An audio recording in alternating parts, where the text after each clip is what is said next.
perder. Tá? Deixa eu abrir aqui. Tá no final. Início. Prontinho. Acredito que todos já estejam vendo, certo? Bom, gente, hoje vamos dar início a mais uma aula do livro de Apocalipse. Mas, antes disso, eu vou parar aqui porque eu não tenho certeza se eu coloquei para gravar. Coloquei, sim. Então, ótimo. Voltemos.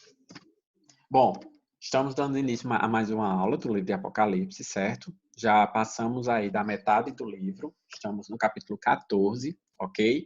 E o capítulo 14, ele vai mais uma vez naquela ideia de recapitulação, certo? A mesma história contada 7 vezes, recapitulando desde a vinda de Cristo até os últimos dias, quando ele retornará em glória, certo? O capítulo 14 vai especificar um momento em que a gente vai ver a glorificação dos salvos e a condenação dos ímpios, tá?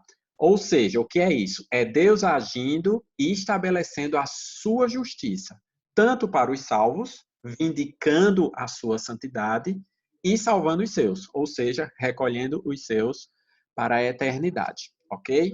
E aí, mais uma vez, a gente revê isso aí.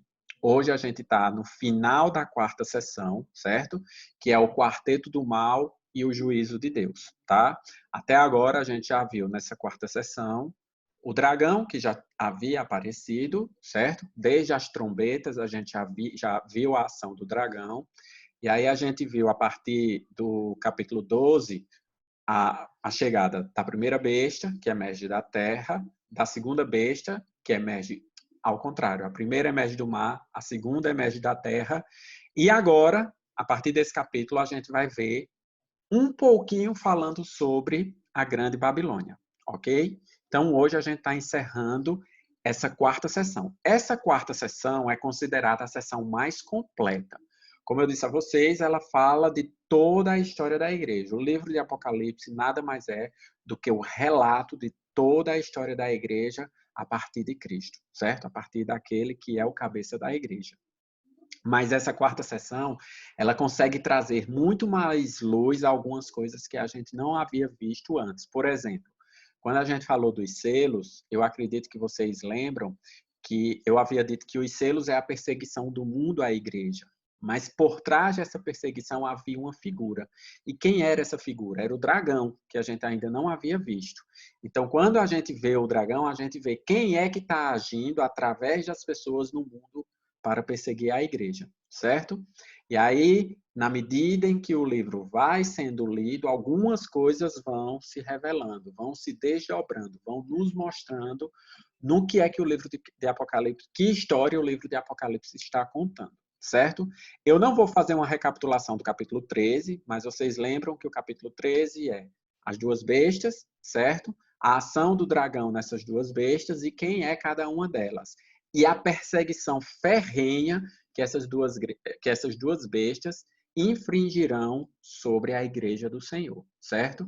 Essa perseguição você vê ela muito clara no capítulo 11, quando a gente vê as 2 testemunhas mártires, que vê as nações celebrando a morte dessas testemunhas, significa dizer a morte da igreja, mas não da igreja visível, não a morte de dizer assim, eita, a igreja vai deixar de existir. Não, a igreja vai permanecer existindo, mas a igreja invisível, aqueles que foram selados.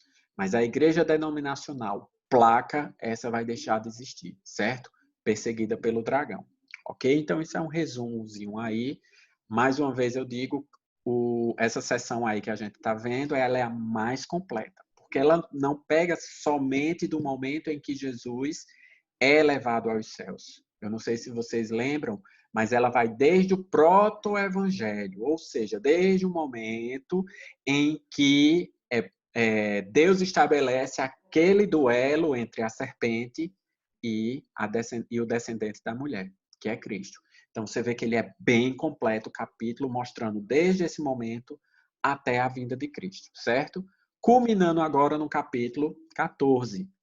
Esse capítulo, olha, presta bem atenção nessa divisão, porque essa divisão vai fazer com que vocês consigam compreender melhor o capítulo, tá? Ele é dividido em 7 anúncios, ok?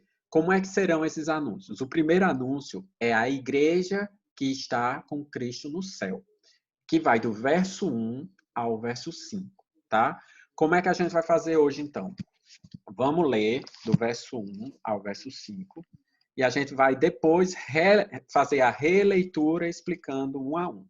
Mas dessa vez eu quero fazer assim, tá bom? Então vamos ler do verso 1 ao verso 5 do capítulo 14, que diz: E olhei, e eis que estava o Cordeiro sobre o monte Sião, e com ele 144.000 que em suas testas tinham escrito o nome dele e do seu pai. E ouvi uma voz do céu, como a voz de muitas águas, e como a voz de um grande trovão, e uma voz de harpistas que tocavam com a sua harpa. E cantavam um cântico novo diante do trono, e diante dos 4 animais e dos anciões. E ninguém podia aprender aquele cântico, senão os 144.000 que foram comprados da terra. Verso 4. Esses são os que não estão contaminados com mulheres, porque são virgens. Estes são os que seguem o Cordeiro para onde quer que vá. Estes são os que dentre os homens foram comprados como primícias para Deus e para o Cordeiro. E na sua boca não se achou engano, porque são irrepreensíveis diante de Deus. Então, esse aí é justamente a igreja com o Senhor. O segundo anúncio é o juízo anunciado aos moradores da terra, dos versos 6 e 7, que diz: E vi outro anjo voar pelo meio do céu, e tinha o evangelho eterno para proclamar aos que habitam sobre a terra e sobre toda nação, e tribo, e língua, e povo, dizendo com grande voz: Temei a Deus e dai-lhe glória, porque é vinda a hora do seu juízo. E adorai aquele que fez os céus, a terra e o mar e as fontes das águas. Esse foi o anúncio. Esse é o juízo de Deus anunciado a todos os moradores da terra. A terceira sessão anuncia a queda da grande Babilônia, que é apenas no verso 8 que diz: E outro anjo seguiu dizendo: Caiu, caiu Babilônia, aquela grande cidade que todas as nações deu a beber do vinho da ira de sua prostituição. A quarta sessão é a condenação dos adoradores da besta, certo? É o anúncio dessa condenação que vai dos versos 9 a 12, dizendo o seguinte: E os seguiu o terceiro anjo, dizendo com grande voz: Se alguém adorar a besta e a sua imagem receber o sinal na sua testa ou mão, também o tal beberá do vinho da ira de Deus, que se deitou, não misturado no cálice de sua ira, e será atormentado com fogo e enxofre diante dos santos anjos e diante do Cordeiro. E a fumaça do seu tormento sobe para todo sempre, e não tem repouso nem de dia nem de noite os que adoraram a besta e a sua imagem, e aquele que recebeu o sinal do seu nome. Aqui está a paciência dos santos. Aqui estão os que guardam os mandamentos de Deus e a fé em Jesus Cristo. Essa é a condenação. Na próxima sessão, no próximo anúncio, a gente vê o descanso dos salvos no verso 13, que diz: E ouvi uma voz do céu que me dizia: Escreve, bem-aventurados os mortos que desde agora morrem no Senhor. Sim, diz o Espírito, para que descansem dos seus trabalhos e as suas obras os sigam. E, por fim, os dois últimos anúncios é a colheita dos justos e a vídima das uvas no lagar da ira de Deus. Esse texto eu não vou ler agora, são os últimos, a partir do 14, porque a gente vai dar uma relida neles de forma mais intensa quando a gente chegar nessa parte, certo? Mas aí está toda a divisão do capítulo 14, aonde você vê mais uma vez a ideia do 7, certo? A ideia do 7 no livro de Apocalipse é um número simbólico muito forte, e você vê esse 7 sempre repetido no livro, tá? Vamos agora, em definitivo, para a leitura do texto, certo? Capítulo 1 diz: E olhei, e eis que estava o Cordeiro sobre o monte Sião, e com ele 144.000 que em suas testas tinham escrito o nome do Pai. Certo? Cordeiro de Deus sobre o Monte Sião. Quando a gente vê João dizendo que viu, que olhou e que lá estava o Cordeiro de Deus sobre o Monte Sião, assim como no capítulo 7, nós podemos ver praticamente aquela mesma cena, ok? Eu vou explicar essa ideia do capítulo 7, das taças e da cólera de Deus, que é derramada também nos selos, que é derramada também nas trombetas, de uma forma que vocês vão compreender bem direitinho. Mas é a mesma cena, certo? Logo, a gente tem que interpretar essa visão como sendo no céu. É uma visão da igreja plena e total. Por que eu estou colocando essa questão aí tão enfática? Porque, mais uma vez, na visão dispensacionalista, futurista, que joga tudo lá para frente, eles entendem esse texto, esse Monte Sião, como sendo, de fato, Monte Sião lá em Israel, certo? Como sendo, de fato, na terra, como sendo Cristo vindo e colocando seus pés, de fato e realmente, sobre o Monte Sião.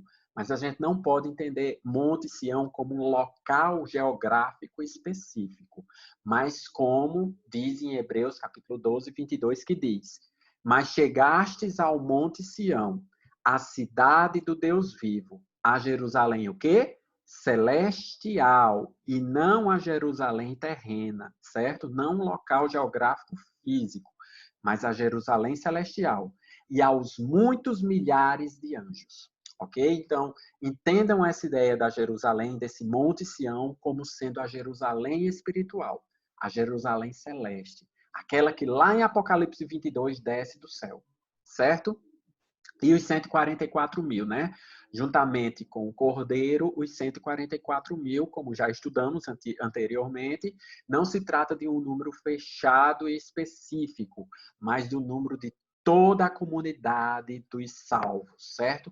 De todo grupo, desde o Antigo Testamento até o Novo Testamento, todas as pessoas que foram seladas pelo Espírito Santo de Deus, ok? Tira essa ideia de que é especificamente o povo judeu, tá?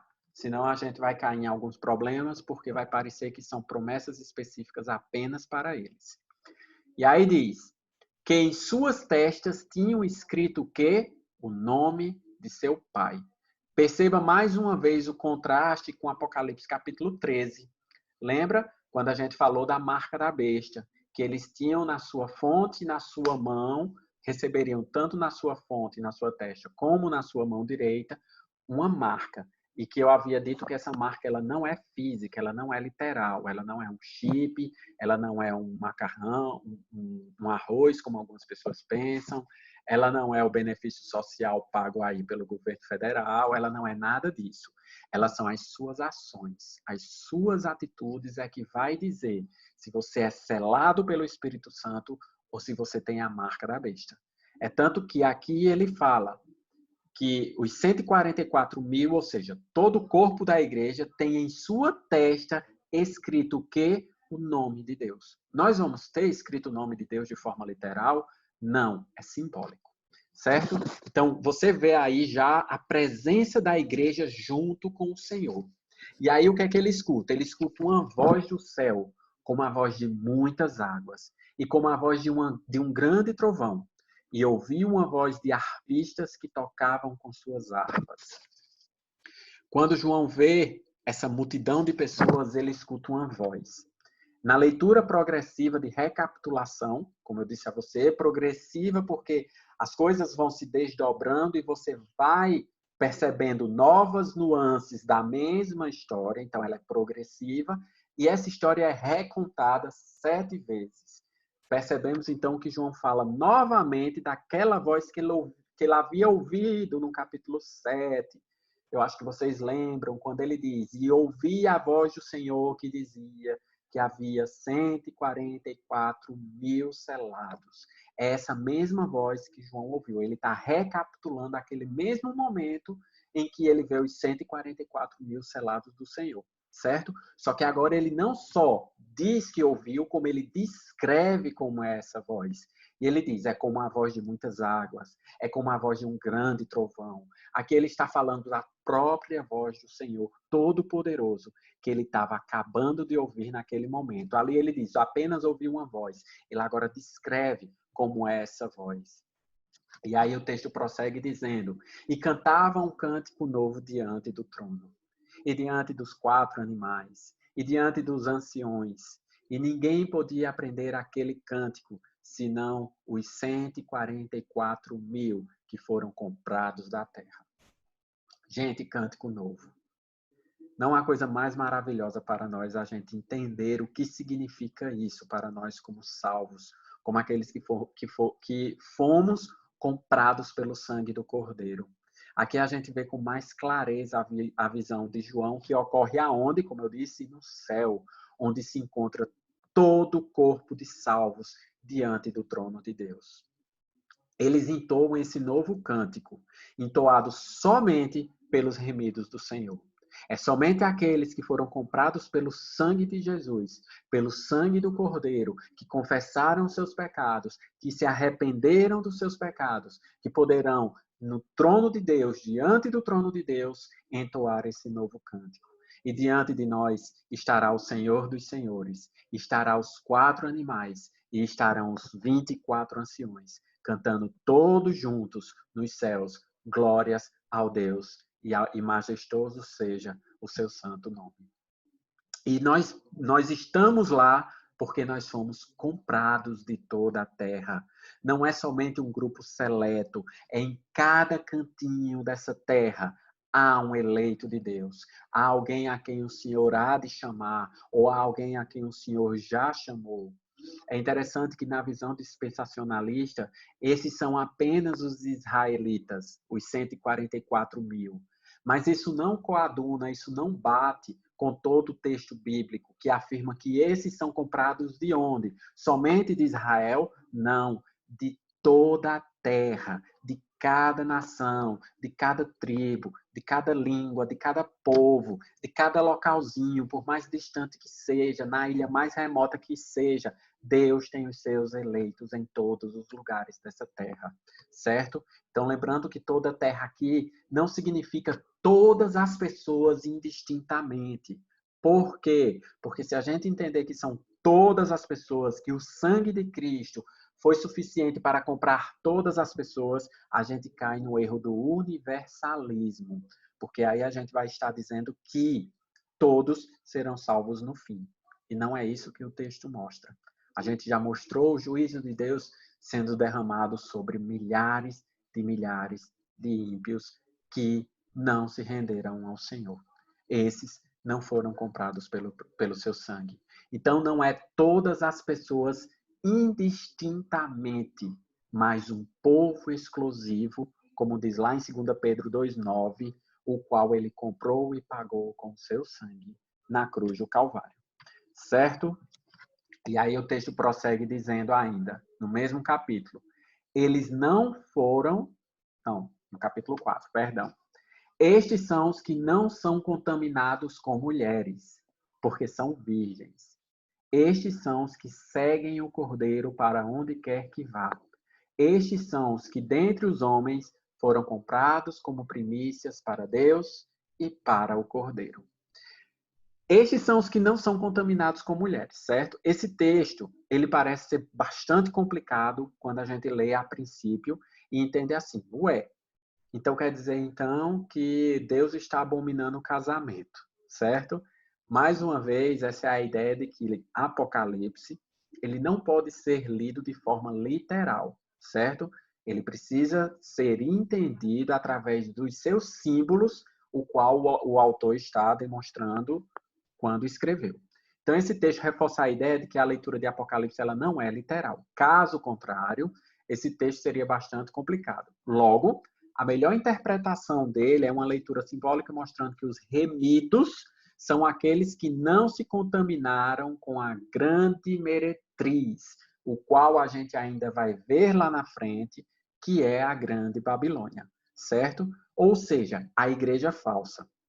Em 2 Coríntios 11:2, ele diz uma coisa bem interessante. Ele diz assim: Porque estou zeloso de vós com o zelo de Deus, porque vos tenho preparado para vos apresentar como uma virgem pura a um marido, a saber, Cristo. Certo? Então, quando ele diz que esses foram os que não são contaminados com mulher, porque Cristo sempre tratou a sua igreja como uma noiva, certo? A igreja do Senhor, ela não era pura, mas ela foi purificada pelo Senhor. Ela foi purificada pelo sangue do Cordeiro. E por causa disso, essa noiva é virgem. Eu acho que vocês se lembram da parábola das 10 virgens, em que 5 eram loucas, ou seja, nunca pertenceram ao corpo de Cristo, mas 5 eram prudentes. 5 tinham as suas lâmpadas cheias com azeite. É esse o simbolismo que João quer trazer, de que essa contaminação com mulheres é que o povo de Deus não se contamina com as seduções da grande meretriz, da grande Babilônia. Ok? Então, o texto apocalíptico trata dessa relação entre a meretriz e seus adeptos, utilizando a palavra grega, que eu acho que vocês já ouviram falar, que é porneia, certo? Que significa, literalmente, prostituição. Essa relação é bem descrita no mesmo capítulo, no verso 8. Quando você vai lá para o verso 8 desse capítulo 14. Tá? E em Apocalipse 17, ele traz uma luz melhor a respeito disso. Quando ele diz assim, com a qual fornicaram os reis da terra. Quem é essa qual? É a grande meretriz.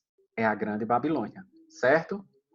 Com a qual fornicaram, ou seja, porneia, prostituição, todos os reis da terra, e os que habitam na terra se embebedaram com o vinho de sua porneia, de sua prostituição, de sua fornicação. É isso que o texto quer dizer quando diz: não se contaminaram com mulheres. Por quê? Porque nós somos uma noiva virgem, ok? E aí o texto prossegue dizendo: estes são os que seguem o Cordeiro para onde quer que vá. Mais uma vez encontramos esse contraste com o capítulo 13 de Apocalipse entre esses dois povos, certo? Entre aqueles que são selados pelo Espírito Santo e aqueles que receberam em sua fronte e em sua mão a marca da besta. Aqueles que têm na sua testa o nome de Deus escrito porque ele foi selado, esses seguem o Cordeiro por onde quer que ele vá. Para onde quer que o Senhor vá, a sua igreja o seguirá. Então, no verso 8, no qual a igreja será o povo que não adorará a besta. Esses são os que seguem o Cordeiro, ou seja, esses são aqueles que foram comprados de todo povo, tribo, língua e nação. Ainda no versículo 4, a gente vê ele dizendo: estes são os que dentre os homens foram comprados, como primícias para Deus e para o Cordeiro. A grande lição que tiramos da passagem é que os remidos de Deus não se atemorizam com as adversidades desta vida, porque eles sabem a quem estão seguindo. Somos chamados, gente, somos chamados a sermos discípulos. E como discípulo, nós devemos seguir o Cordeiro de Deus, ainda que isso possa lhe custar a vida. Olha o que diz Mateus 16. Diz assim, ó: então disse o Senhor aos seus discípulos: se alguém quiser vir após mim, renuncie a si mesmo. Isso já é difícil. Já é difícil a gente negar a nós mesmos. Já é difícil a gente abrir mão dos nossos desejos ímpios. Já é difícil a gente mortificar a nossa carne. Aí ele diz: negue-se a si mesmo. E aí ele diz: tome a sua cruz. Cruz não é problema. Cruz não é adversidade. Cruz é morte. É mortificação do velho homem. E também é morte literal. É morrer quando lhe perseguirem por causa do evangelho. Certo? Então, ainda que seguir a Cristo nos leve à morte, isso será prazeroso para nós. Certo? Nós seguimos o Cordeiro aonde quer que ele vá. Ainda que isso nos leve à morte. Ok? E quem são esses? Esses foram os que foram comprados, esses são os que dentre os homens foram comprados. Essa não é a igreja visível, essa não é a comunidade Vida Nova, Verbo da Vida, Assembleia de Deus, presbiteriana ou batista. Essa é a igreja invisível, a verdadeira igreja do Senhor. Logo, esse texto demonstra que a teologia universalista não coaduna com a palavra de Deus. Mais uma vez, a ideia de que todos indistintamente serão salvos. E aí o texto prossegue dizendo: e na sua boca não se achou engano. Porque são o quê? Irrepreensíveis diante do trono de Deus. A igreja verdadeira jamais seguirá o engano, gente. A igreja verdadeira jamais seguirá falsos profetas. A igreja verdadeira jamais será seduzida por mensagens que não sejam, de fato, trazidas do trono da graça de Deus. Certo? O veneno dos falsos profetas e nem a mentira seduzirá, nem a mentira dos lobos nos seduzirá. Então, jamais um unijovem comprará o feijão milagroso de R$ 1.000 do cidadão lá. Eu não posso dizer o nome porque isso vai ser colocado no YouTube, certo? Pois Deus comprou 2. Jamais o cristão verdadeiro será enredado por essas mentiras. Jamais o cristão verdadeiro vai colocar um copo d'água em cima da televisão achando que aquilo cura, certo? Não há engano na nossa doutrina. Como os adoradores da besta que seguem suas fábulas inventadas por homens, como diz lá em 2 Timóteo. Eu não vou ler, certo? 2 Timóteo. Mas os homens procuram fábulas para se apegarem a elas. Mas os eleitos de Deus, os verdadeiros eleitos de Deus, têm os seus corações purificados pelo sangue do Cordeiro. Por isso que diz que são irrepreensíveis, não por causa das nossas obras, não por causa dos nossos méritos, mas pelo sangue do Cordeiro, por alguém justo que morreu no nosso lugar para nos justificar. Ok? E aí a gente segue o texto dizendo: e vi outro anjo voando. Aqui a gente já vai entrar no segundo anúncio, que diz: e vi outro anjo voando. Foi só alguém aqui que falou no chat, mas eu não vou abrir não, tá? Depois eu abro. E vi outro anjo voar pelo meio do céu, e tinha um evangelho eterno para o proclamar aos que habitam sobre a terra e a toda nação, tribo e língua e povo. Lembram? A partir daqui é o anúncio do juízo aos ímpios. O segundo anúncio dos 7 anúncios que é feito nesse capítulo. E por que evangelho eterno? O anjo surge para anunciar o juízo de Deus. Mas mesmo diante disso, vemos um Deus que na sua ira se lembra da misericórdia. Deus está dizendo às nações: olhem para o evangelho, olhem para a boa notícia de salvação. O evangelho não é um livro, o evangelho é um Deus que se fez carne, habitou entre nós e morreu numa cruz para nos salvar. Isso é o evangelho, isso é a boa nova da salvação, certo? Ninguém será pisado no lagar da ira de Deus, que a gente vai ver a partir do capítulo 15, certo? Ninguém será pisado no lagar da ira de Deus sem antes ter sido chamado pelo evangelho da graça, sem antes ter escutado esse evangelho. Percebam que aqui a exaltação, perceba que aqui há uma exaltação à beleza do evangelho. Como eu disse, não é um livro em si, não é um livro físico, não são folhas. A beleza do evangelho está no Cristo que morreu numa cruz por mim e por você. Essa é a boa nova, certo? E para proclamar os que habitam sobre a terra. Noto grande contraste. Perceba que ele sempre faz esse contraste com o capítulo 13, certo? Nesse grande contraste, onde os ímpios diziam lá, no capítulo 13, de forma arrogante: quem é semelhante à besta? Olha a exaltação à besta. Quem é semelhante a este? Quem pode pelejar contra ela, como dizia no verso 4?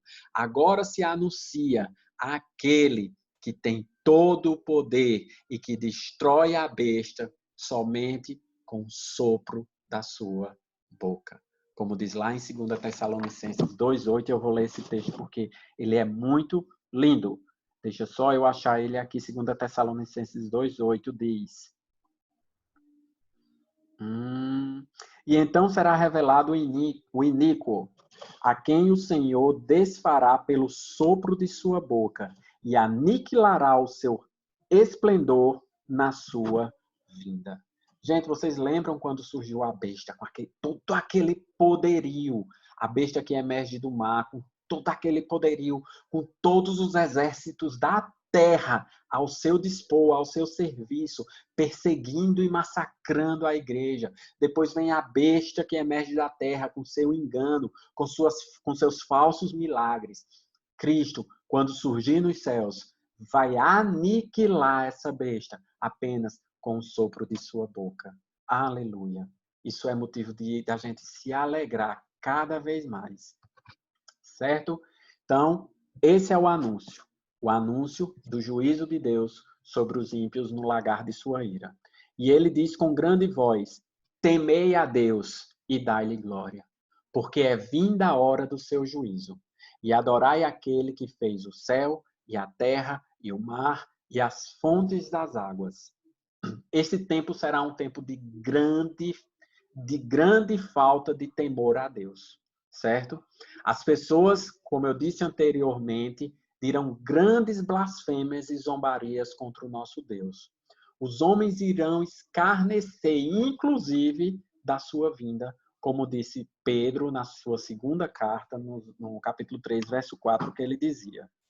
E dizendo: onde está a promessa de sua vinda? Oi, meu amor. Onde está a promessa de sua vinda? Porque desde os tempos em que os pais dormiram, todas as coisas permanecem como desde o princípio da criação. Os homens zombam de Deus. A zombaria dos homens contra Deus não é algo que vai acontecer somente no fim. Os homens zombam de Deus desde que Cristo pisou nessa terra. Não é à toa que esses mesmos homens pregaram ele numa cruz. Não é à toa que esses mesmos homens cuspiram na sua cara. E se tudo isso aconteceu com o nosso Senhor, com o nosso Salvador, por que nós iremos temer perseguição? Porque nós sabemos a quem nós estamos servindo. Então, esses homens, é anunciado a eles: temam a Deus, certo? Porque é vinda a hora do seu juízo. Chegou, gente. Chegou o grande e terrível dia do Senhor, como diz o profeta Joel, que diz: o sol tornar-se-á em trevas, escuridão, e a lua em sangue, antes do grande e terrível dia do Senhor. Chegou o grande e terrível dia do Senhor. Está sendo anunciado agora que o Senhor derramará do seu juízo sobre todo o mundo.